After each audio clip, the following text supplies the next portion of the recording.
Get ready, Indian citizens. Our constitution beautiful and powerful എന്ന് പറഞ്ഞുകൊണ്ട് തന്നെ തുടങ്ങാം.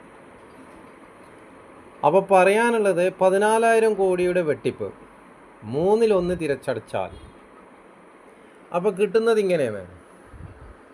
കണ്ടോ, 14,000 കോടി മുകളിൽ കൊടുത്ത് 46 66 അങ്ങനെ എന്തോ ആണ്. അപ്പോൾ പ്രശ്നം എന്ന് പറയുന്നത്, ഇതിൽ വരുന്ന പ്രശ്നം എന്ന് പറയുന്നത്, കുടിശ്ശിക 1/3 തിരിച്ചടച്ചാൽ, അപ്പോൾ കുടിശ്ശികയിൽ 1/3 തിരിച്ചടച്ചാൽ ആ പോയിൻ്റാണ് നോക്കേണ്ടത്.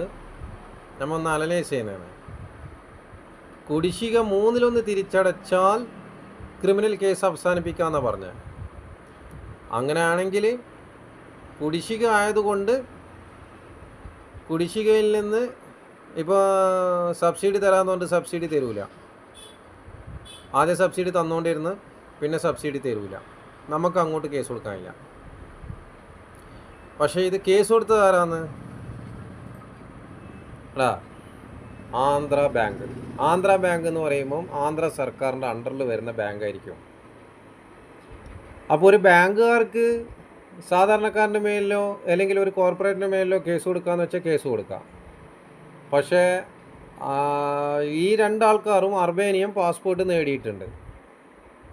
അപ്പോൾ അർബേനിയയിൽ നിന്ന് ഉണ്ടാക്കിയ കാശ് കൊണ്ട് സുപ്രീം കോർട്ട് എന്ന് വെച്ചാൽ സാധാരണ ഒരു case first class magistrate criminal court അവർ തള്ളിക്കഴിഞ്ഞാൽ ഡിസ്ട്രിക്ട് കോർട്ട് CGM, അവർ തള്ളിക്കഴിഞ്ഞാൽ ഡിസ്ട്രിക്ട് കോർട്ട് കഴിഞ്ഞ് കഴിഞ്ഞാൽ ഹൈക്കോർട്ട് കഴിഞ്ഞാൽ സുപ്രീം കോർട്ടിൽ പോയി നേരിട്ട് കൊടുക്കാൻ കഴിയില്ല. പണ്ട് പൗരത്വത്തിൻ്റെ ഇത് വന്നേരം VPK സലാമൊക്കെ ബക്കറ്റും കൊണ്ട് പുറക്കു വന്നതിന് നമ്മൾ പൗരത്വത്തെ തടയും. അതുകൊണ്ട് വക്കീലിന് പൈസ കൊടുക്കണം.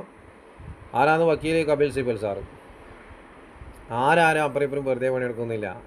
ആടെ കോർട്ടിൽ തന്നെ കാണുന്ന BJPക്ക് വക്കീൽ, LDFന് വക്കീൽ, കോൺഗ്രസ്സിന് വക്കീൽ. അപ്പം ഇവരെല്ലാം തള്ളിച്ചിട്ട് സുപ്രീം കോർട്ടിൽ അപ്പീൽ ചെയ്ത് കഴിഞ്ഞാൽ ആരും ഒബ്ജക്ഷൻ പറയാനില്ലെങ്കിൽ ഇവരെ കേസ് തള്ളപ്പെടും. അപ്പം തുലാസ് കൊടുക്കുന്ന ഇലക്ഷൻ കാൻഡിഡേറ്റിന് തുലാസ് കൊടുക്കുന്നുണ്ട്. സുപ്രീം കോർട്ടിലും ചില കോർട്ടിലെല്ലാം കണ്ണ് കെട്ടിയ സ്റ്റാച്യു ഉണ്ടാവും. അവരുടെ കയ്യിലൊരു തുലാസ് ഉണ്ടാകും. അപ്പോൾ ഏത് തുലാസിലാണ് എന്ന് സംഭവിക്കേണ്ടതെന്ന് ഇന്ത്യൻ സിറ്റിസൺ പറയേണ്ട കാര്യങ്ങളല്ല. അതിൻ്റെ കാര്യങ്ങളാണ് പറഞ്ഞു തന്നത്. കുടിശ്ശിക അടക്കം 1/3 ഇതേപോലെ നിങ്ങൾക്ക് എന്തെങ്കിലും പ്രശ്നം ഉണ്ടെങ്കിൽ, നിങ്ങളെ പൈസ ഉണ്ടെങ്കിൽ ഇതേപോലെ സുപ്രീം കോർട്ടിലോ ഹൈക്കോർട്ടിലോ പോയിട്ട് 1/3 അടപ്പിച്ചിട്ട് കേസ് തീർക്കാൻ ശ്രമിക്കുക.